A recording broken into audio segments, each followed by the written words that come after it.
di pondok kecil di pantai ombak berbuih putih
Banyak nikmat yang aku berikan kepada Allah.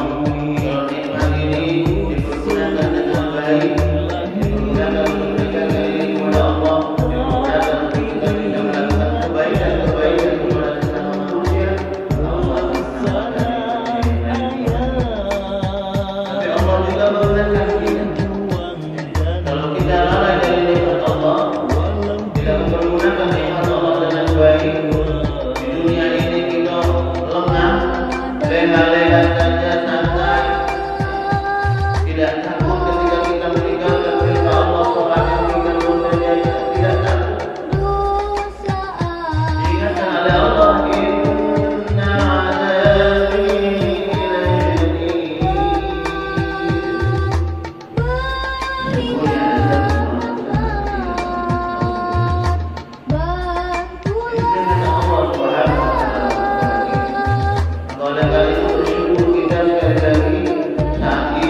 yang mungkin sudah asik dengan aktivitasnya, sibuk dengan urusan dunia mencari nafkah, jangan lupa ibadahnya kepada Allah Subhanahu wa taala. Ibadahnya kepada Allah. Allah perintahkan kita memang cari dunia sebanyak-banyaknya, tapi jangan sampai kita lupakan akan ibadah kita kepada Allah Subhanahu wa taala. Oleh karena itu kita kembali lagi sekali lagi mengajak, yuk mari. Jangan sampai subuh kita hari ini lewat, jangan sampai subuh kita hari ini tidak kita laksanakan. Kenapa? Karena kita takut, Pak. Bu, kita takut. Jikalau kelalaian yang kita lakukan saat ini, dan di saat ini juga Allah Subhanahu wa taala akan mengutus malaikatul mautnya kepada kita. Nauzubillah. Ini yang kita takutkan. Saat kita lalai, saat kita belum melaksanakan perintah Allah, saat itu Allah mengutus malaikat mautnya kepada kita. Israel diutus di depan kita untuk mencabut nyawa kita. Maka saat itu nanti datang, tidak ada lagi kita harapan. Untuk kita minta agar kematian kita diberikan dulu. Jangan cabut nyawaku hari ini, karena aku saat ini belum sholat subuh. Jangan cabut nyawaku hari ini, karena aku saat ini masih sibuk dengan usaha daganganku. Kalau saat itu kita masih lalai, dan saat itu Allah mengutus sekali lagi kalau begitu. Idza jaa ajaluhum la yastakhiruna sa'atan wa la yastaqdimun. Apabila ajal datang, maka dia tidak akan bisa lagi kita mohon untuk dimundurkan atau dimundurkan. Tidak bisa. Maka oleh karena itu Allah Subhanahu wa taala juga selalu mengingatkan kita, ya ayyuhalladzina amanu taqullaha wal tanzur nafsum ma qaddamat lighad wattaqullaha innallaha khabirun bima ta'malun. Wahai orang-orang yang beriman bertakwa kepada Allah, hendaklah setiap diri mempersiapkan untuk hari esok. Allah mengingatkan persiapan diri kita untuk hari esok. Bukan cuma persiapan mencari kekayaan dunia saja, tapi bagaimana kita pun dituntut oleh Allah untuk mempersiapkan diri untuk hari esok. Karena kebahagiaan dunia ini walaupun sebentar memang semua orang pasti menginginkannya. Tapi jangan sampai tadi kami katakan di awal, karena dunia kita lupa akan ibadah kita kepada Allah Subhanahu wa taala. Lupa kita untuk buat persiapan nanti tatkala kita kembali kepada Allah Subhanahu wa taala. Jangan sampai ini terjadi pada diri kita. Maka oleh karena itu baginda Rasulullah sallallahu alaihi wasallam dalam hadis yang mengatakan Ali bin Abbas radhiyallahu anhu, anna Nabi sallallahu alaihi wasallam qala arba'un man u'tiyahunna faqad u'tiya khairat dunya wal akhirah.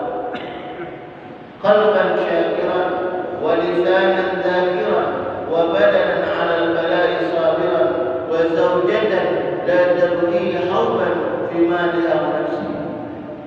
Dari Ibnu Abbas radhiyallahu anhu, baginda Rasulullah sallallahu alaihi wasallam berkata, ada 4 hal yang apabila 4 hal ini ada pada diri kita, maka insyaallah kita akan mendapatkan kebahagiaan dunia dan juga bahagia di akhirat. Kalau kita ditanya nak bahagia dunia atau akhirat, jawabannya pasti kepengen dua-duanya. Jawab, kepengen dua-duanya. Makanya kita juga selalu berdoa kepada Allah, Rabbana atina fid dunya hasanah wa fil akhirati hasanah wa qina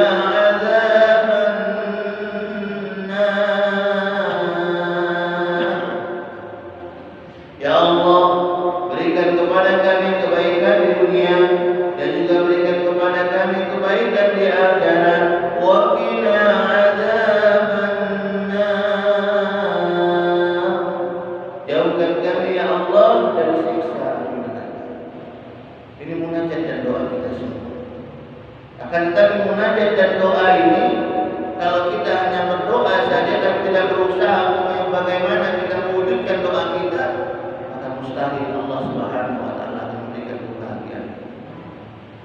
Makanya dalam hadis yang kami katakan di awal tadi, yang pertama sekali bagaimana kita harus menjaga hati kita, qalban syakiran. Menjadikan hati ini selalu bersyukur kepada Allah Subhanahu wa taala. Syukur di sini Pak Bu bukan cuma syukur dengan ucapan baik. Bersyukur alhamdulillah hari ini suami aku dapat duit misalnya gitu. Bersyukur alhamdulillah anakku hari ini dapat nilai tinggi. Bukan cuma sampai di situ Pak. Tapi bagaimana syukur itu juga harus dibuktikan dengan perbuatan kita. Dengan perbuatan kita. Selain dengan lisan kita pun dituntut dengan perbuatan kita, amal kita. Apa prakteknya? Apa prakteknya tadi kami katakan di awal? Bagaimana kita selalu bisa menjaga ibadah kita kepada Allah Subhanahu wa taala. Kalau kita dikasih mungkin nikmat rezeki yang banyak, bagaimana praktek syukur kita? Selain dengan alhamdulillah, tentunya dari nikmat rezeki yang Allah berikan itu selain digunakan untuk diri kita, bagaimana rezeki itu bisa memberikan manfaat buat orang lain, bisa memberikan kebaikan juga buat orang lain. Jadi bukan cuma untuk diri kita sendiri saja, tapi bisa juga memberikan manfaat dan buat orang lain. Jadi jangan sampai maaf kita dikasih banyak rezeki didiamkan baik, dendam baik. Karena yang namanya harta itu Pak bisa bawa kita bahagia, bisa juga bawa kita celaka di akhirat. Kalau harta kita tidak digunakan dan kami katakan dengan baik, maka na'udzubillah harta itu bisa membawa kita kepada neraka Allah Subhanahu wa taala. Makanya sekali lagi harus disyukuri nikmat itu. Jadi kalau sudah hati dibentuk selalu bersyukur kepada Allah, maka insya Allah dalam kondisi apapun, bukan cuma ketika dapat nikmat saja bersyukur, tapi ketika kita mungkin sedang diuji oleh Allah Subhanahu wa taala, kita pun bisa mensyukuri itu. Jadi syukur di sini bukan cuma ketika dapat nikmat baik, bahagia baik, bukan. Tapi ketika mungkin kita diuji juga harus kita bersyukur. Bagaimana cara syukur kita ketika kita mungkin diuji oleh Allah? Dengan kita bersabar kepada Allah Subhanahu wa taala. Sabar. Insyaallah ketika kita sabar, Allah ma'as sabirin. Allah selalu dekat kepada kita. Dan ketika Allah sudah dekat kepada kita, maka insyaallah apa yang kita munajatkan, mungkin saat ini kita belum dikabulkan hajat kita, tapi nanti ke depan insyaallah Allah pasti akan mengabulkan hajat dan doa-doa kita. Yang pasti kita harus berhusnuzon kepada Allah Subhanahu wa taala. Bapak Ibu hadirin yang insyaallah sama-sama rahmat Allah Subhanahu wa taala. Yang pertama, qalban syakiran wa lisanan dzakiran. Menjadikan lisan ini selalu berzikir kepada Allah Subhanahu wa taala. Ingat kepada Allah Subhanahu wa taala. Karena lisan ini lidah ini tak bertulang kalau kita tidak jaga benar-benar, terkadang dalam kebablasan. Bukan dia banyak zikir kepada Allah, tapi banyak ngomongin uang.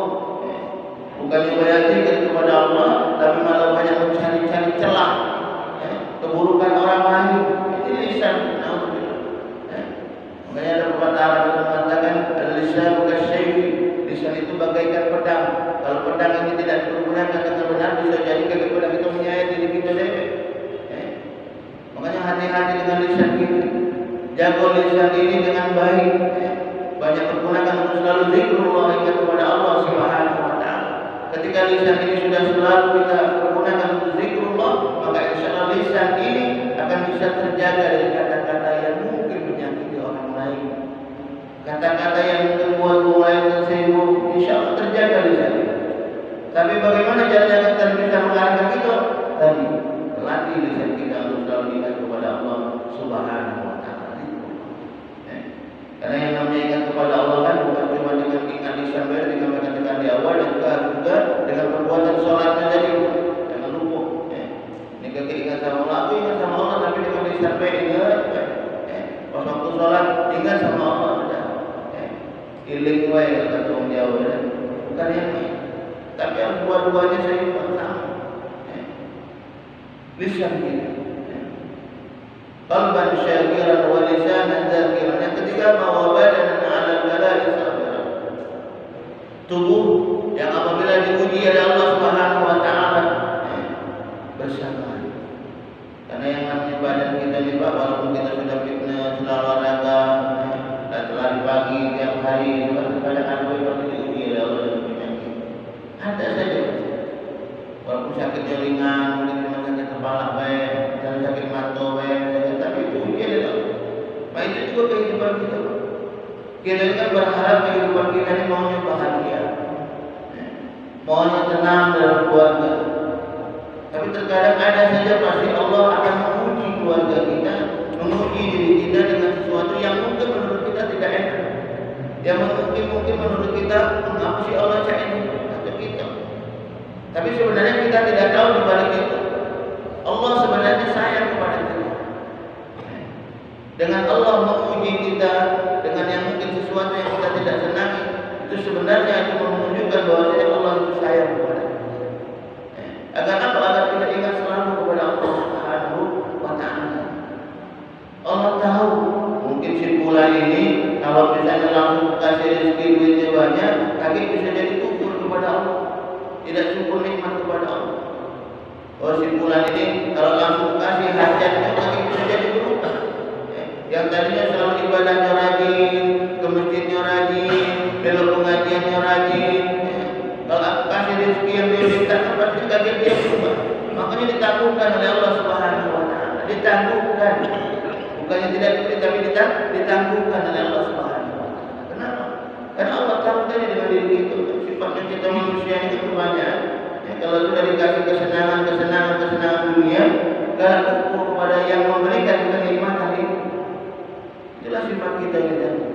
Kenapa? Ya itu syaitan yang bersyaraat Allah, yang memang selalu bisikan kepada kita, yang memang selalu menggoda kita agar kita ini tidak mau bersyukur kepada Allah Subhanahu wa Ta'ala. Maka oleh karena itu sekali lagi ketika kita diberikan ujian oleh Allah Subhanahu wa Ta'ala, tidak sesuai mungkin hajat dan niat yang kita inginkan, belum dikabulkan oleh Allah, maka jangan lalu kita beruntuk marah sama Allah. Jangan. Kenapa? Dia tadi mungkin Allah menakutkan. Maka harus ketika yang seperti ini kita balik introspeksi diri, muhasabah diri kita. Kenapa ya Allah belum mengabulkan hajat kami? Oh mungkin aku dulu banyak salah, banyak dosa, baik itu dengan keluarga, semua misalnya gitu. Mohonkan ampunan kepada Allah Subhanahu wa Ta'ala. Kenapa berdoa kita tidak dikabulkan oleh Allah? Mungkin tadi masih banyak yang hilang salah yang kita lakukan, baik mungkin yang sengaja pun tidak sengaja. Maka oleh karena itu banyak kita beristighfar kepada Allah Subhanahu wa Ta'ala. Mohonkan ampunan kepada Allah Subhanahu wa Ta'ala. Banyak dekatkan diri kepada Allah Subhanahu wa Ta'ala terus. Jangan sampai kita putus asa, yang kita takutkan ini ketika kita banyak minta, selalu sholat ibadah kepada Allah, apa yang kita minta ini belum dikasih sama Allah, akhirnya kita putus asa, berhenti tidak kalah lagi sholat. Nah ini alhamdulillah, jangan seperti itu. Wala ta'lasu min rahmatillah, janganlah kita berputus asa dari rahmat Allah Subhanahu wa Ta'ala. Terus itu, walaupun mungkin apa hajat kita belum dikabulkan oleh Allah Subhanahu wa Ta'ala, sabar, insyaallah pasti Allah akan memberikan kebaikan kepada kita. Yang ketiga, qalban syakiran wa lisanan dzakiran wa badanan 'ala al-bala'i sa'iran wa zawjatan la tarhi hauban fi maliha wa nafsiha. Seorang istri yang apabila ditinggalkan oleh suaminya, dia mampu menjaga dirinya dan juga harta suaminya. Bukan cuma untuk istri, memang untuk kita juga sama laki-laki. Terkadang maaf kita ngomongin bini kita, yang aku nak keluar dari luar, jago ya dirinya ya, jago ya harta kita ya dia. Bininya dia bukan itu, lakinya menjaga di luar. Tidak pajak jago amanah juga. Di luar malah buat sesuatu yang dilarang oleh Allah Subhanahu wa Ta'ala. Karena seperti ini, kebanyakan seperti ini. Nah kalau kita sama-sama, karena kan tentunya kita ini kan tidak ingin kalau kaget maaf dipanggil oleh Allah, istri kita masuk surga dewek. Kenapa? Karena ketaatan dengan suaminya. Karena istri dulu kalau taat sama suami, subhanallah jaminannya surga. Taat kepada suami. Tapi tentunya yang benar, suaminya yang benar, bukan suaminya yang tidak benar. Suaminya yang benar, yang mengingatkan sesuatu yang benar. Kalau dia taat, maka insya Allah surga. Tapi kalau kita suaminya dari pajak ngomongi baik, kita dari tidak pajak jago, alhamdulillah. Jadi ini hati-hati. Kadang banyak juga di kita itu pajak ngomongin uang, pajak nasihati uang, tapi dia dewe dalam pergaulannya tinggal lakuin dan pajak mengaplikasikan apa yang dia omongin sama uang itu tadi. Alhamdulillah. Dan Al-Quran Allah Subhanahu wa Ta'ala mengatakan kabura maqtan indallahi an taqulu ma la taf'alun.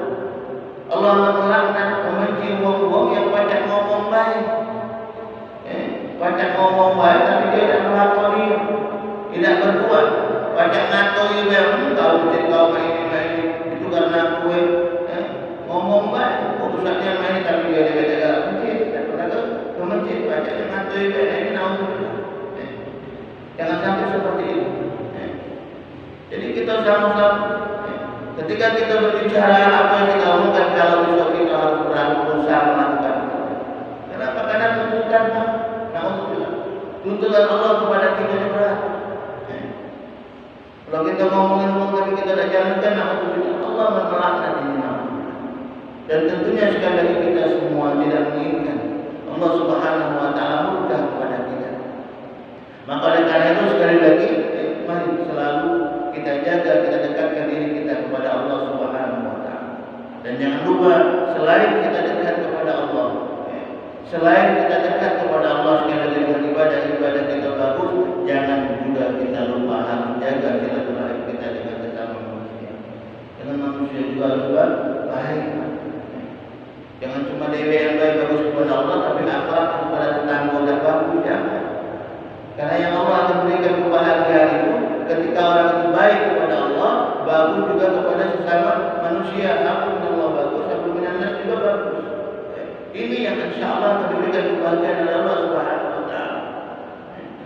Bagaimana dalam Al-Quran dikatakan, wa basyiril ladzina amanu wa 'amilus shalihat anna lahum jannatin. Kabarkan, beritahukan kepada mereka orang-orang yang beriman kepada Allah, beriman pertama, wa 'amilus shalihat, dan juga beramal soleh, berbuat baik kepada sesama manusia. Anna lahum jannatin. Bagi mereka akan mempersiapkan syurga kebahagiaan dari Allah Subhanahu Wa Taala. Jadi syarat utama ketika kita menginginkan kebahagiaan dari Allah, bahagia dunia, bahagia akhirat, dan pasti dekatkan diri kita selalu kepada Allah Subhanahu Wa Taala dengan selalu menjaga sholat kita, selalu zikrullah, ingat selalu kepada Allah Subhanahu Wa Taala dimanapun kita berada, di luar, di masjid, tempat kita dagang, selalu ingat kepada Allah, zikrullah. Ittaqillaha haitsu ma kunta, bertakwa dimanapun kita berada kepada Allah Subhanahu Wa Taala. Selanjutnya apa? Berbuat baik juga kepada sesama manusia. Maka insya Allah ketika dua ini kita jaga, kita aplikasikan dalam kehidupan kita sehari-hari, insya Allah hajat doa kita akan dikabulkan oleh Allah Subhanahu Wa Taala. Pada akhirnya nanti semoga kita semua berdoa kepada Allah, kita dan keluarga-keluarga kita insya Allah diberikan selalu keistiqomahan oleh Allah Subhanahu Wa Taala untuk bisa selalu beribadah kepada Allah dan bisa selalu melakukan amalan-amalan soleh, kebaikan kepada sesama manusia. Pada akhirnya insya Allah dengan amalan-amalan itu, ketika kita ikhlas melakukan sesuatu itu, melakukan ibadah dan amal soleh, ikhlas. Sekali lagi, ikhlas dalam berbuat. Jangan sampai maaf niat kita salah. Kita ibadah hanya sudah mencari ridha Allah, tapi kepengen masuk surga Allah. Bukan. Tapi kita ibadah ini hanya pengen mencari ridha Allah Subhanahu Wa Taala. Ketika Allah ridha dengan ibadah kita, ketika Allah ridha dengan perbuatan kita, maka insya Allah Allah akan memberikan insya Allah pembalasan yang baik kepada kita. Insya Allah. Amin. Ya Rabbal Alamin.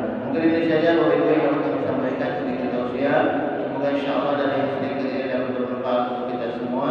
Dan yang terpenting lagi, apa yang kami sampaikan ini ketika itu baik, mari kita bersama-sama aplikasikan dalam kehidupan kita sehari-hari.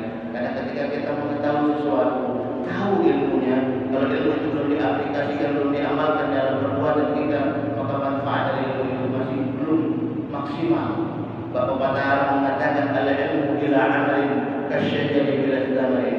Ilmu yang tidak diamalkan itu bagaikan pohon yang tidak ada buahnya. Kita nanam pohon di rumah, nanam mangga, lebat daun, tetapi buah tidak muncul-muncul, rasanya masih kurang.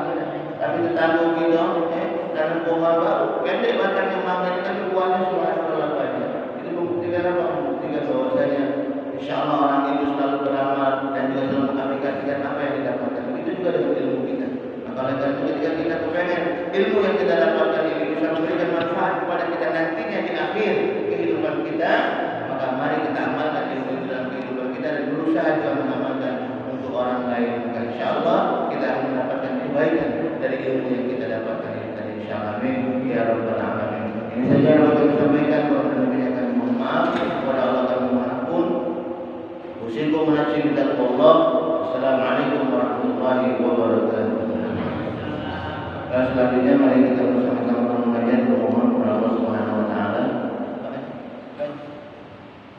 Semoga insyaallah sekali lagi pertemuan kita silaturahmi kita ini akan diberkahi dan dirahmati oleh Allah Subhanahu wa taala. Amin ya rabbal alamin. Astagfirullahaladzim, astagfirullahaladzim, astagfirullahaladzim. Alladzi la ilaha illa huwal hayyul qayyum wa natubu ilaihi. A'udzu billahi minasy syaithanir rajim. Bismillahirrahmanirrahim.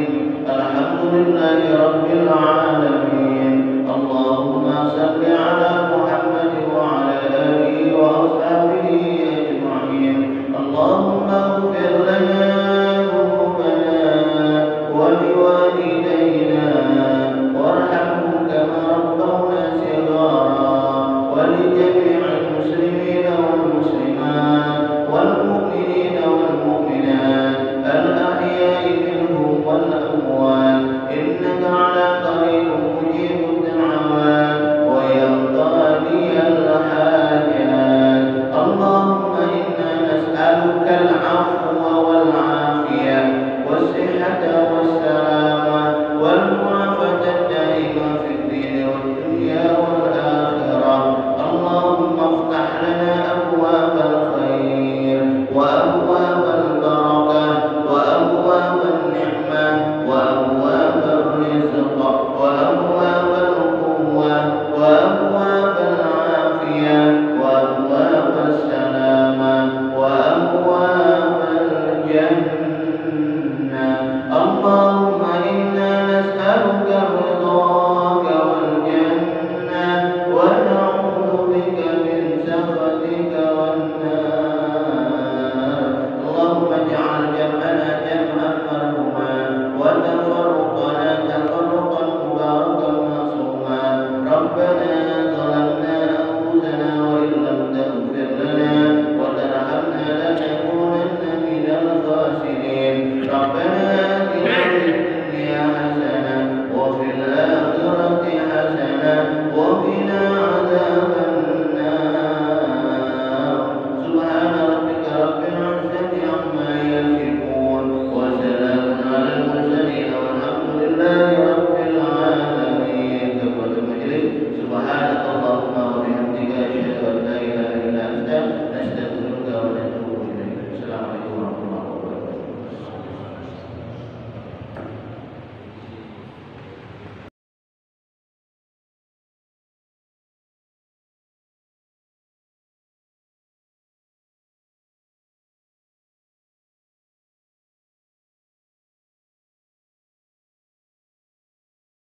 Alhamdulillah kita bisa bersama-sama bertaqarrub ila Allah, mendekatkan diri kita kepada Allah Subhanahu wa taala sebagai wujud syukur kita kepada Allah atas apa-apa yang telah